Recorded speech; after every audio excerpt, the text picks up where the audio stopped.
โอ้ยสบายดีสบายดีคือเก่าเนาะเป็นจังไดช่วงนี้ดำให้ดำหน้าเรียบร้อยบานนี้เนาะน้องแปงเนาะทุกคนมานี่มาแนะนำมาฮู้จักอีกน้องแปงอีกมาครั้งที่4ได้ผมเป็นฮู้จักคือเดียวเลย ไปใส่มานี่ บ่ได้ไปถึง บ่ได้ไปใส่อยู่เฮือน เลย อ๋อน้องแปงนี่คือว่ามาแล้วนี่งามขึ้นหลายนะน้องแปงเนาะ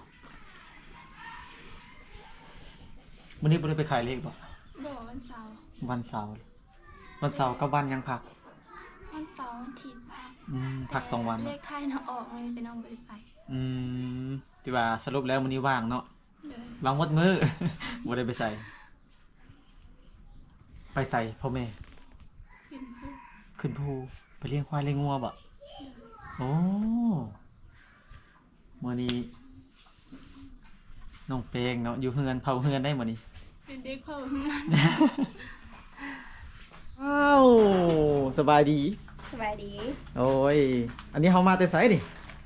มาแต่บ้าน มาแต่บ้าน ตั้งใจ เห็นหมูเหงาเลยมาหลินน้ำหมูเนาะ แหน่บ่แม่นอกหักบ่จึงว่าเหงา กะกะบ่บ่ มันได้เจ้าเนาะคือแบบอกหักนี่ แบบบ่มีเว้าแบบคือนั่นอยู่เนาะแบบคือมีแบบพิรุษนี่ เนี่ยใด บ่มี เนี่ยใดตอนนี้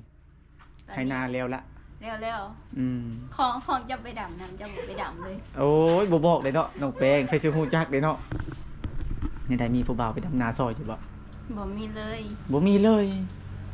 ได้แต่จ้าง เลยแต่จ้างอู้เฮาจ้างอ่ะบ่ เพราะ เพลง ว่า เพลงอยู่บ่สาวอยู่พี่ ฮะ เพลงอยู่บ่มือจาก10จากพัน 150,000 เซน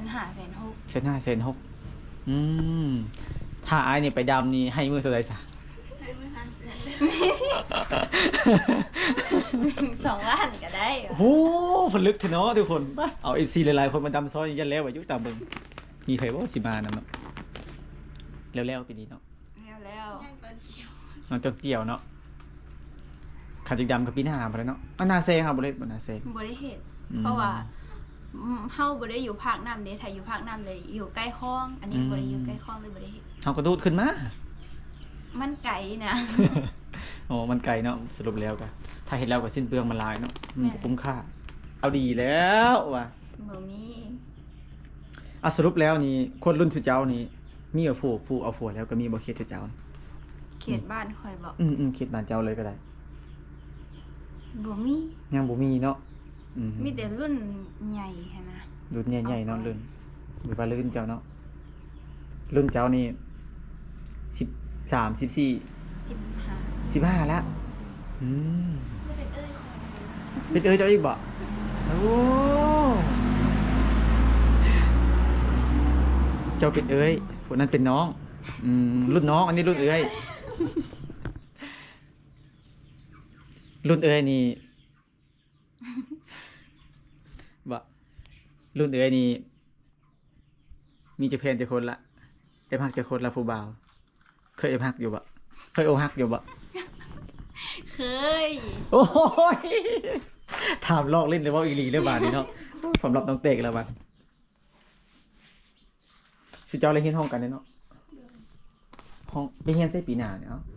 เฮียนบ่อนเก่าเลย เอาฮอตมอยังอยู่นี่ มอ7มีฮอดม7แล้ว สบายแล้วเนาะทางออกไปยมราชนะครับโพแห้งนี่ แม่นเลย โพแห้งมันมอจิตเพนสบายแล้วเนาะบัดนี้นักเรียนก็หลายบ่ ได้ไป โอ้ส่ง3หมู่บ้านนี่หลายแท้ บ้านพูนสีวิไลหนองอั้น ส่ บ้าน ง ข้อแล้วกับคนบกของแดงกับนาขีเล็กนาเทิดปาน้อยกะลาอยู่ อ๋อสรุปแล้วก็เนื้อ1 2 3 4 5โอ้หลายหมู่บ้านเติบเลยเนาะสายนี่สายบ้านเจ้าขึ้นไปนี่มาจากบ้านเส้นทางนี่เส้นทางนี้ขึ้นไปหาพลบก ขึ้นไปหาปาน้อยอันนี้ พาน้อยเหรอจากบ้านขึ้นไปอันนี้ขึ้นไป3บ้านเนาะ บ้านเมืองคนบกเป็นเมืองปาน้อย อาเทียบเครื่องกลางบน3แยกในห้อง บ้านเมืองแล้วบ่น่ะ ตัวนี้จะเป็นคนบอกเขียนหันเบียดลงมา อืมอย่างนั้นคือว่าที่พวกนั้นคือว่าบ้านคือว่าโบราณหลัง คือว่าเข้าห้องบ้านเมือง เป็นหมู่บ้านเลย บ่เขียนหันเบียดเอาลงอ่ะนะขึ้นทางขึ้นพระนอนในสมัยมันเหมืองเลย โบราณเนาะหลังคาโบราณเนาะ ก็ไร หลายอยู่บ่ซะ มันเป็นสองภาคนั้นเราภาคนี้มันมีหัวอยู่ข้างกลาง อ๋อนั่นได้เฮ้ยบ่ฮู้จักเลยเนาะบ่ได้ไปเลาะจักเทื่อ มื้อนี้เขาตั้งใจมาลิ้นแบบตุงตุกแล้วบ่หรือว่า เพราะว่าอยู่เฮือนกับบ่มีหมู่ท่านนี้ก็อยู่เฮือนกับบ่มีหมู่เลยมาเล่นอย่างเดียว อืมมาดมกันเนาะปรึกษากันเมื่อใดสิไป เขาเฮียนละเด้ ใกล้เขาเฮียนแล้ว เคยเขาเฮียนุ้ยเขาเดิม พังน้องแป้งว่าไกลสุกเฮียนแล้วบ่มีค่าเทอมแล้วบัดนี้เนาะแนวใดจึงได้ค่าเทอมแล้วเนาะ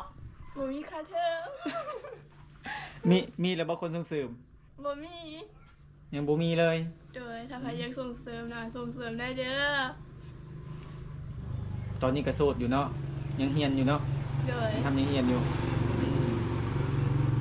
ยังจักเดือนจึงฮอดเดือนที่เฮาเฮียน เดือนนี้ก็ได้จดซื้อเลย โอ้ไว วัน แท้ ที่สปายนี่ก็ วันที่สปายจดซื้อบ่